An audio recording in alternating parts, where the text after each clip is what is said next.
Hello నమస్తే, నేను journalist YNR. Pawan Kalyan Godavari జిల్లాలో ఎక్కడో చోటు నుంచి పోటీ చేయొచ్చు, ఉత్తరాంధ్ర నుంచి కూడా పోటీ చేయొచ్చు. 2 స్థానాల నుంచి పవన్ కళ్యాణ్ బరిలో దిగబోతున్నారు అంటూ వార్తలు వస్తున్నాయి. జనసేన కూడా ఎక్కడ ఖండించలేదు. గడిచిన ఎన్నికల్లో కూడా పవన్ కళ్యాణ్ 2 చోట్ల పోటీ చేశారు, గాజువాక, భీమవరం అసెంబ్లీ నియోజకవర్గాల నుంచి. ఈసారి కూడా 2 చోట్ల ఆయన పోటీ చేయొచ్చు అంటూ వార్తలు వస్తున్నాయి. భీమవరం నుంచి ఆల్మోస్ట్ పోటీకి సంబంధించి కన్ఫర్మేషన్ ఉన్నట్లుగా కూడా వార్తలు వస్తున్నాయి. సో గోదావరి జిల్లాలోనూ ఉత్తరాంధ్రలోనూ కాపుల ఓట్లు గణనీయంగా పవన్ కళ్యాణ్ తీసుకుంటారు లాంటి ఇంప్రెషన్ ఉంది. ఆ ప్రాంతంలో పవన్ కళ్యాణ్ పోటీ చేయడం ద్వారా కాపులు వన్ సైడెడ్గా టీడీపీ జనసేన కూటమికి ఓట్లేస్తారు లాంటి ఒక చర్చ జరుగుతుంది రాజకీయంగా. దీన్ని కౌంటర్ చేసే ప్రయత్నాలు వైసీపీ వైపు నుంచి చాలా బలంగా జరుగుతున్నాయి.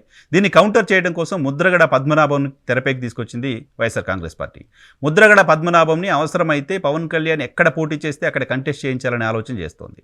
మరోవైపు వంగవీటి రాధాని తెరపైకి తీసుకొస్తోంది. వంగవీటి రాధాని కూడా బరిలోకి దించాలనే ఆలోచన వైఎస్ఆర్ కాంగ్రెస్ పార్టీ చేస్తోంది. సో కాపు సామాజిక వర్గంలో బలమైన నాయకులుగా, గుర్తింపు నాయకులుగా పేరున్న ముద్రగడ పద్మనాభం, మరోవైపు వంగవీటి రాధ, వీళ్ళిద్దరినీ పవన్కి కౌంటర్గా తీసుకొచ్చే ప్రయత్నం వైసీపీ చేస్తోంది. దాంతోపాటు సినీ గ్లామర్ ఉన్న పవన్ కళ్యాణ్ని కౌంటర్ చేయడం కోసం సినీ ఇండస్ట్రీ నుంచి కూడా అదే సామాజిక వర్గానికి సంబంధించిన ప్రముఖులు ఎవరున్నారనే వెతికే ప్రయత్నం చేస్తోంది. అలా వెతుకుతున్న వైసీపీకి కనపడిన ఒక పేరు వివి వినాయక్. వివి వినాయక్ చిరంజీవి కుటుంబంతో చాలా సినిమాలు చేశారు, చాలా సక్సెస్ఫుల్ సినిమాలు చేశారు. డైరెక్టర్గా ఆయనకు బాగా గుర్తింపు ఉంది. పైగా ఆయన పశ్చిమ గోదావరి జిల్లా చాగల్లు ప్రాంతానికి సంబంధించిన వ్యక్తి. వాళ్ళ కుటుంబానికి కొంత రాజకీయ నేపథ్యం ఉంది. సో కాపు సామాజిక వర్గానికి సంబంధించిన వాళ్ళు.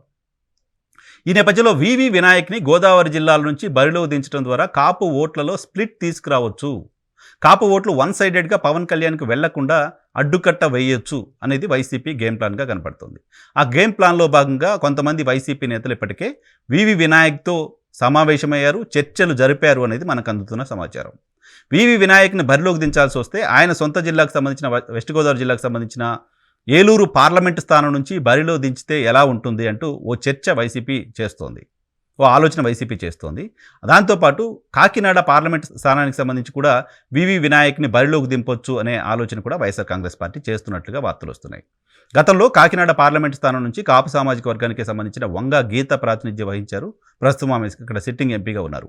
వంగా గీతని వైఎస్ఆర్ కాంగ్రెస్ పార్టీ పిఠాపురం ఇన్ఛార్జిగా పంపించింది కొద్ది రోజుల క్రితం.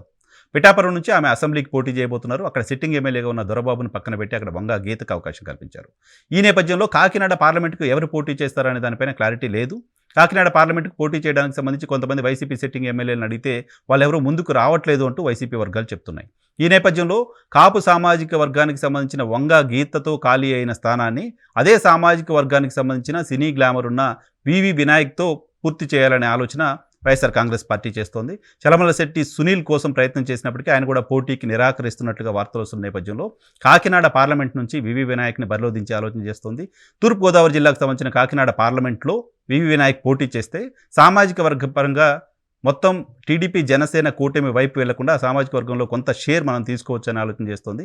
గడిచిన ఎన్నికల్లో కూడా ఎంపీగా 30-40 వేల మెజారిటీతో మాత్రమే అక్కడ వైఎస్ఆర్ కాంగ్రెస్ పార్టీ గెలిచింది. వేరే మిగతా స్థానాల్లో భారీ మెజారిటీతో గెలిచిన వైఎస్ఆర్ కాంగ్రెస్ పార్టీ. సో ఇప్పుడు అక్కడ బలమైన అభ్యర్థి ఉంటే మాత్రమే ఆ పార్లమెంట్ని కైవసం చేసుకోగలం. దాంతోపాటు పవన్ కళ్యాణ్ కూడా కౌంటర్ చేయగలం. గోదావరి జిల్లాలో వన్ సైడ్గా జనసేనకి అనుకూలంగా ఉంటాయంటూ వార్తలు వస్తున్న నేపథ్యంలో అక్కడ ముద్రగడ, వివి వినాయక్ వాళ్ళిద్దరినీ బరిలో దించాలనే ఆలోచన వైసీపీ చేస్తోంది. సో వైసీపీ ప్రయత్నాలు ఫలిస్తే ఈ 2 చోట్ల ఏదో ఒక పార్లమెంట్ నుంచి వివి వినాయక్ పోటీ చేయటం దాదాపు ఖాయమైనట్లే భావించాల్సి ఉంటుంది.